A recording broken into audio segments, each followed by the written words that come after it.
shameless plug to start off with, but if you are a member of the Pony Club or indeed the Patreon, you will have seen our most recent video this week of us going over Nigel Farage's lament that, oh, happy days, they may have got the Northern Ireland Protocol sorted out, but oh, woe is them because, while they may be eating their sausages on sticks, they're going to get wiped out.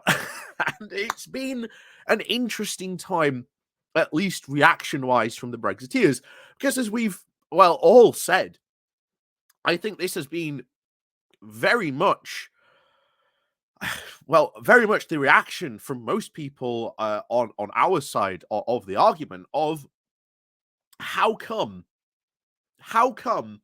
you are willing to accept this deal, but for some reason you weren't willing to accept this deal a couple of years ago when it would have got Brexit done. A couple of years ago, we wouldn't have spent all this time faffing about if you guys had agreed to this Brexit deal. But of course, as we've said before, this whole Brexit for them and the Brexiteers was about this revolution from essentially the top down and implementing their vision of this libertarian free market utopia that they wanted to bring. And there is now, I think, a sense within the sort of the Brexit movement that they've failed, and they've failed spectacularly, and that their revolution is indeed finally over. And as a result, you've now got people who were very, very much on the pro-Brexit side now trying to rewrite history. In some cases, as we saw in the Farage video, even distance themselves from Brexit, which for Farage to try and distance himself from Brexit is pretty impressive.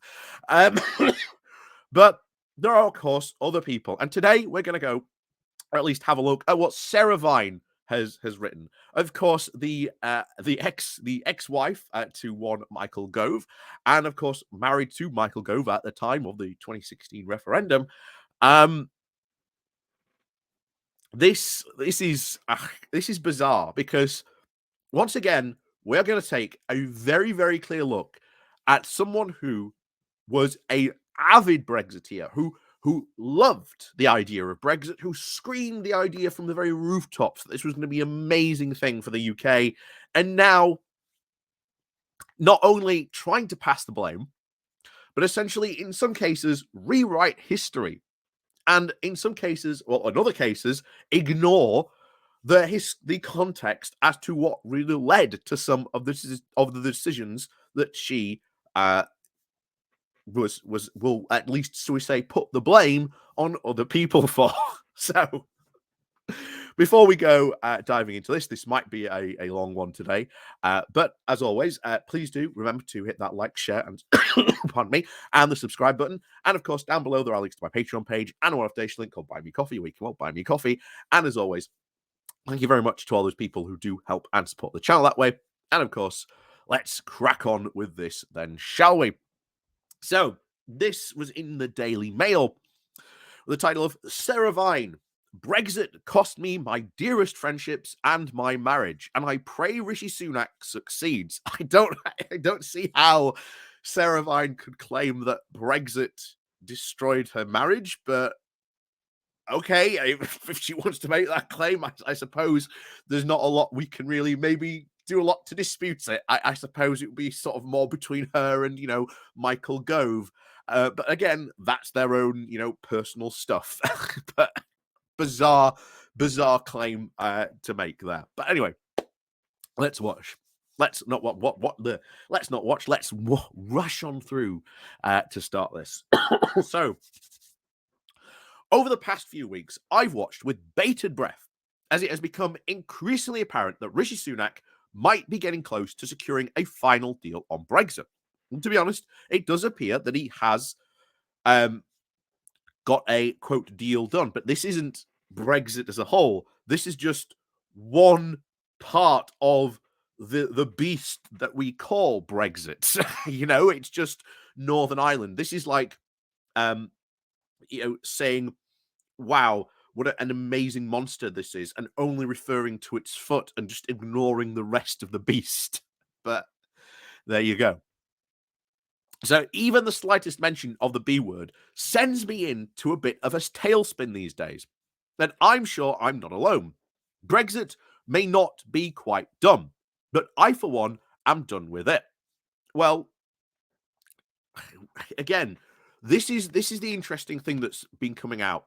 Certainly, really, since we heard about this deal, even last Sunday, there were questions being raised that even the hardest of hardcore Brexiteers are now done with Brexit, that they just cannot stand to talk about it anymore because they know that Brexit more and more is being come to represent the failure of their own political project. And a lot of people are desperate to move on with it because they know that the more they talk about it, the more they champion it, the worse it is, because we've seen them for the past couple of years trying to talk up, oh, there's all these Brexit benefits. Well, okay, where are these Brexit benefits? You know?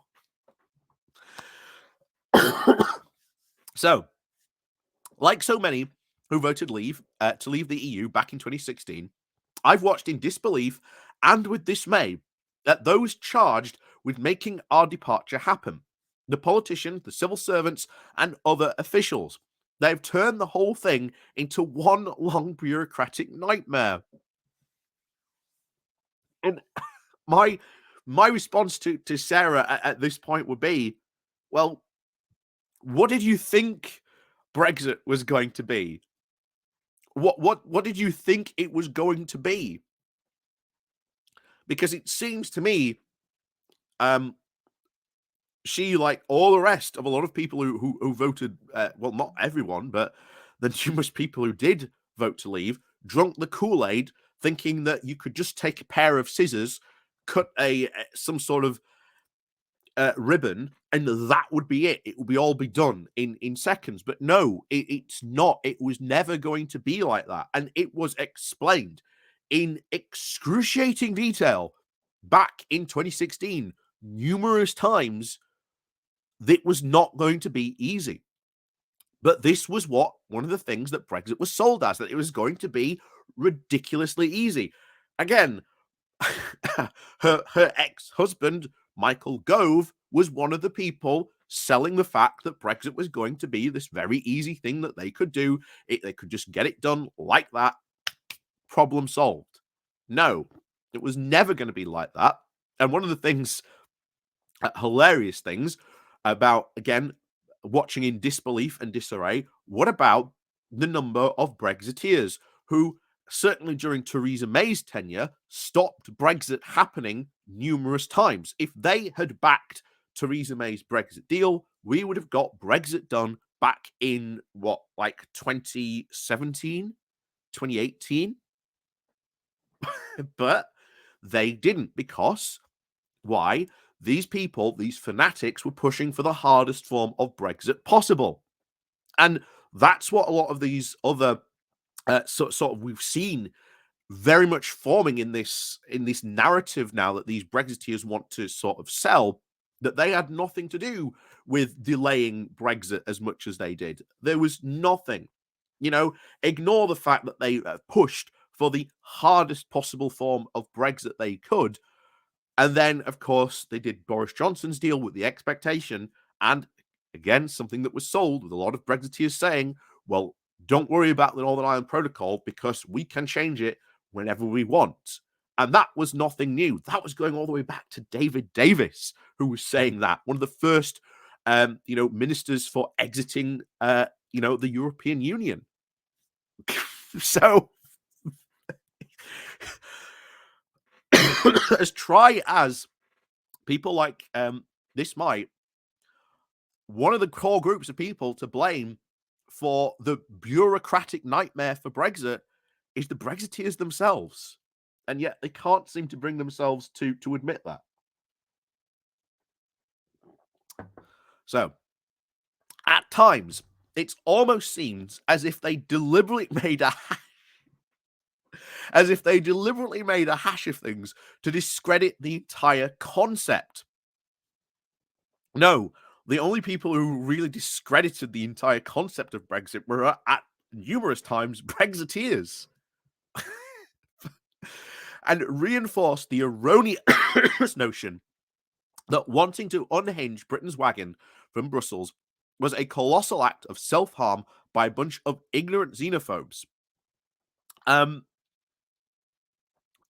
That's certainly the case. And one of the things I've said, I have a friend, and he said he voted for Brexit. He regretted his decision instantly. One of the things he said, he's often felt really bad because he felt that he unwittingly made himself an ally of a lot of those people, because there were a lot of people who've not a lot of, well, again, because you can't bunch all the people who voted for Brexit into one group or category, because numerous people vote for Brexit for vastly different reasons. And this is one of the things that they rely on when it's convenient. And then they love to make, again, notions of this is why people voted for Brexit. And then, of course, when we bring up the numerous reasons, oh no, you can't tar everyone who voted Brexit that way with the same brush, just as again, it's convenient an argument when it's convenient for them, and then of course it's not when it's, well, when they're trying to make a point. But there you go. It has all become so charged, so toxic, and it has been hard to maintain focus. Well, part of that toxicity came from the people who pushed for Brexit. That the toxicity over the years, and I will say, and numerous people who have been in sort of, the Remain and the sort of the rejoin camp since then will openly say it has been Brexiteers, people who voted for Brexit, who have been the most toxic when it has come to this. I have years of comments of showing that throughout the many videos we've made of Brexit, but there you go. So along the way, every hiccup has been met with glee by fanatical Remainers who have adopted a jeering told you so approach of on air, online, and in print. Well, yeah, we did tell you so, because numerous times at the referendum in 2016, this was what was happening. A Brexiteer would come along and make a claim. Someone from the Remain side would go, well, hold on, you've made a claim that this is going to happen. How is that going to happen? Because if you do that, there will be this and this consequences. How do you intend to solve those consequences? To which, at that point, that was not the conversation that was had. It was just, how dare you? How dare you? That's just Project Fear. Remember, it was her ex-husband who uttered I believe he was the first one to say it, that people have had enough of experts. But it was the experts who were saying, look, if you do this, this will be a problem. How do you intend to solve this problem that your political project makes? Northern Ireland was one of them, but of course, as we were told by many of the Brexiteers, Northern Ireland not going to be a problem. Why? Because many of them were campaigning for the fact that the UK was going to remain in the single market and customs union. That fact is very often forgotten by the people who, at the time, campaigned for leave. So, but it continues. They have turned the debate into a cultural civil war, casting themselves as progressive, inclusive visionaries, while demonizing those who voted leave as piggy-eyed, immigrant-hating, thick little Englanders.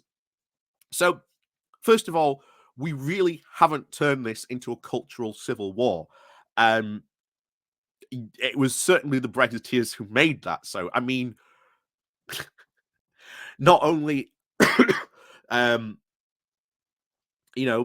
look at what happened during, 2016.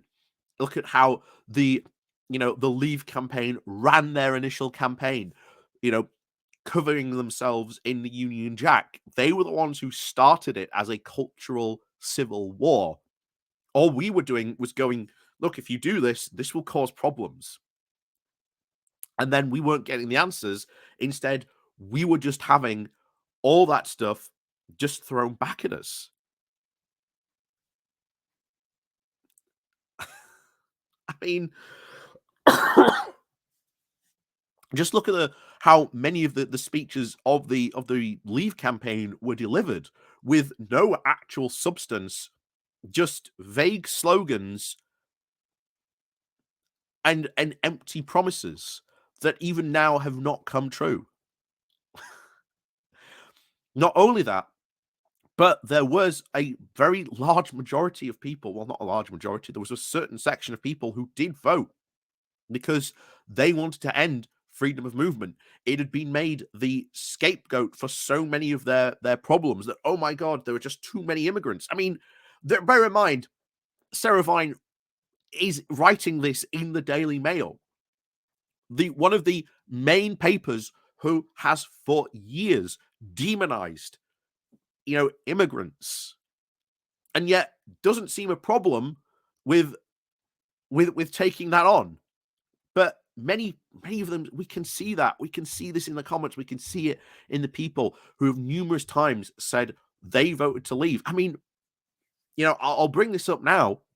The infamous video of Channel 4 after the referendum. In fact, the day after the referendum, they came up to Barnsley, and you saw people who voted for leave expressly telling you they voted to stop immigration. They were convinced, many people were convinced that if they voted for Brexit, that immigration would just stop and that would be it. And many of them are disappointed that immigration just hasn't ended. But of course, they know that, and people like Farage know that, so they've sort of dropped that by the wayside. Hence, they are now making the small boats issue a much bigger thing than it sort of really is. Yes, it's a problem, but not the certain level that people like Farage are making out to.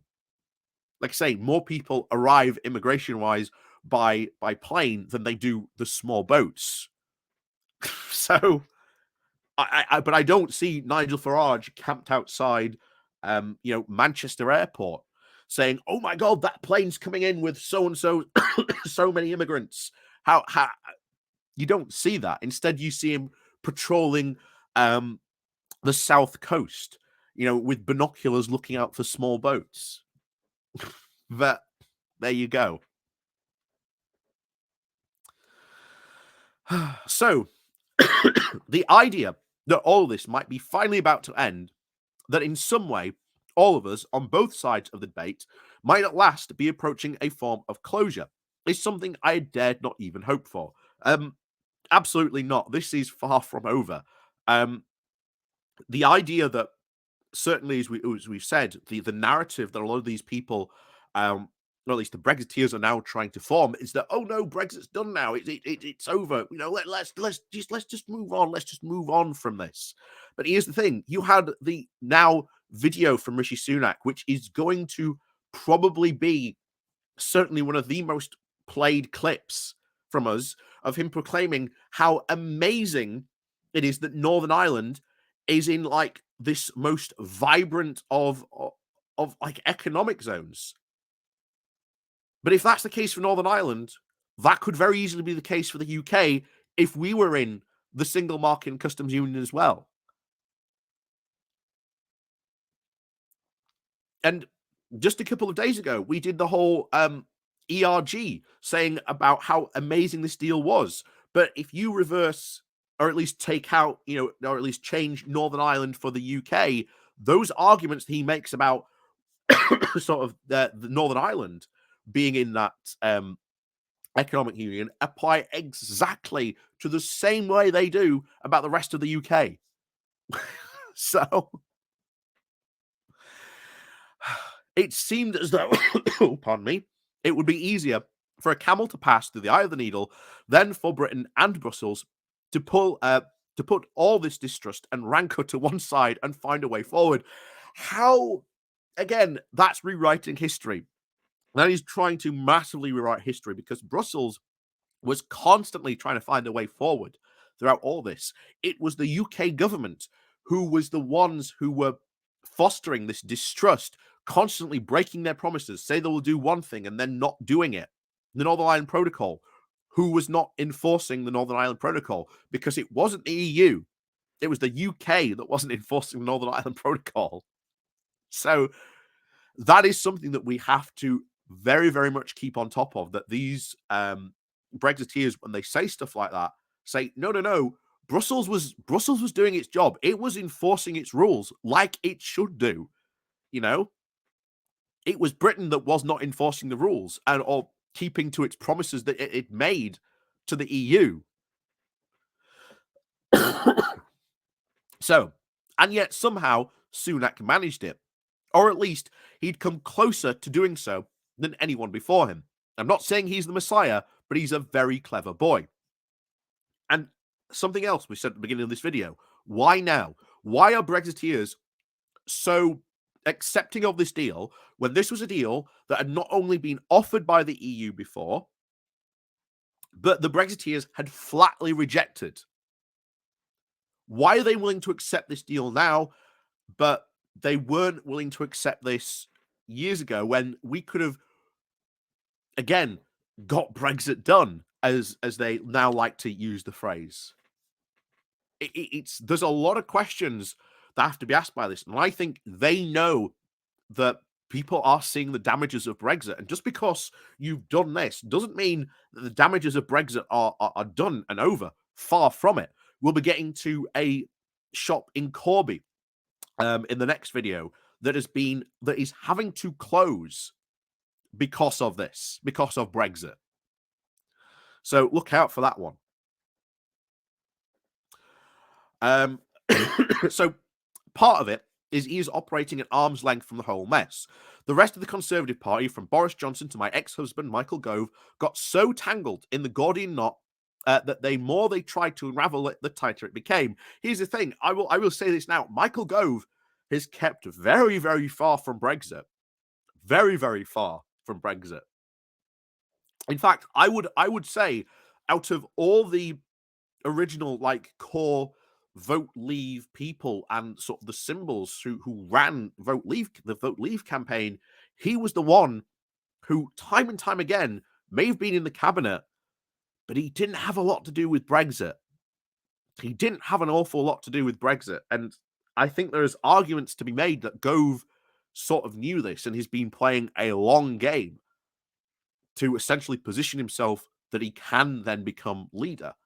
How he intends to do this, I suppose we'll be finding out probably quite soon, given his recent launch of this new think tank, Open Forward, or the Way Forward, or something like that. I think it's called. So, but back to it. Not so for Rishi. Sure, he voted Leave, but he only entered Parliament in 2015, just a year before the referendum. He was also not on anyone's radar, and was not involved in the Brexit psychodrama and the schisms within the party. Absolutely not. He is absolutely linked to many of these schisms within the party. He was fully involved in the psychodrama. Like I say, he was in Parliament when all that was going on. It just no one knew who he was until Boris Johnson plucked him from obscurity. To suddenly become the Chancellor. That's what happened, because Boris thought that this guy would be an easy yes man to sort of deal with. But hey, there you go. And of course, he's a good deal younger than all the main players. A decade or more, it needed someone with a fresh perspective and less Brexit baggage to cut through it all. Absolutely not. None of that counts at all. As we've said before, this deal was offered 2 years ago to the UK government. And I think even before, and we could have very easily done this deal before. If the EU are happy doing this deal now, why weren't they happy to accept this deal back when it was originally offered? And why were they not doing this deal before? You know what? It does raise the serious question of that these hardcore Brexiteers know that their project is failing, and I think they are trying to, in desperately some way, trying to salvage some of their project. So politically, he may have also achieved something equally important. saving the Conservative Party from getting completely wiped out the next general election. That's not going to stop them getting wiped out. Um, you look at voters' priorities. Um, Unfortunately, the issue in Northern Ireland is not a very high voter priority. Um, I know, but unfortunately, when you look at voter intentions, what they consider to be high priorities, this is very, very low priority. Yes, it will get some news, but no, this will not save the Conservatives from a complete and utter wipeout potentially at the next general election. Um, the Conservatives have well over a decade of mismanagement and completely hashing everything up. Um, from everything from benefits to the rise in poverty, education, the pandemic response, there's a lot of stuff the Conservative Party are responsible for that they solely are responsible for, and they will have to answer for that at the next general election. That ain't going to stop them getting wiped out at all. So, even if this deal progresses smoothly, I'm not sure it will be enough to restore the public's faith in the party completely. Again, as we've said, voters do not care about the Northern Ireland Protocol. And they probably should, but unfortunately, that's just the case we are in at the moment. It's, shall we say, the very fickle nature of voters, and sometimes, unfortunately, the way politics plays out. But it might make them think twice about signing up to Sir Keir's thinly veiled agenda of class warfare and anti-everything dogma. I'd like to remind people, here, that people say, "Oh, Keir Starmer's trying to cozy up to the press." This is Sarah Vine writing in the Daily Mail, and this is how they are. This is how the right is describing Keir Starmer. I've said this many times before. No one on the right politically likes Keir Starmer because, as I've said before, people describe him as quote Tory light. But if he was Tory light, why would someone like Sarah Vine not be supporting of him then? If he is Tory light, as a lot of the anti-Starmerites or the Keirites, whatever they call themselves, like to claim. Again, not a lot of this adds up. There you go. So, it might also go to some way to clear up the chaos of the past year and to restoring the Conservatives' reputation for responsible government, which, thanks to Liz Truss, has taken a serious kicking. Absolutely not. They've got a long way to go to restoring that trust. And trust me, this is the type of thing that once it's gone, it can take decades to build up. Just because you managed to do a deal on Northern Ireland does not go any way to restoring the responsibility and disaster of the wrecking ball that was Liz Truss. But for all the mistakes of recent times, so much has gone wrong with the Conservatives over the past few years. Stems, I love this, now we pass the blame, stems from David Cameron and his decision to hold a referendum in the first place. What? Again, go back to pre-referendum.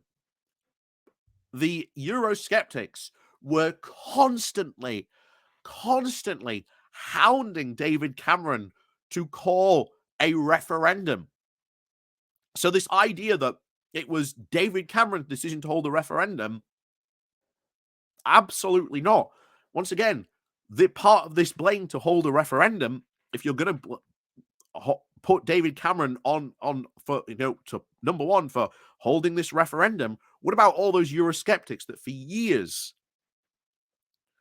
hounded the Conservative Party and David Cameron to host a referendum on this?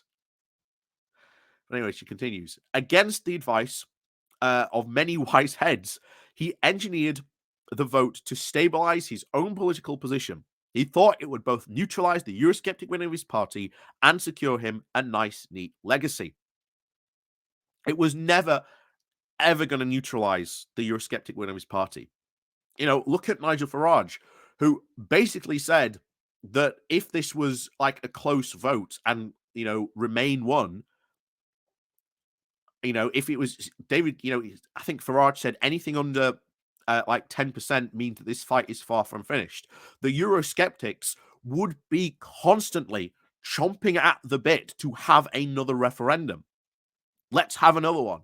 let's have another one. 10 years' time, let's have another one. 5 years' time, let's have another one. Let's have another one next year. They would be constantly pushing to have another referendum.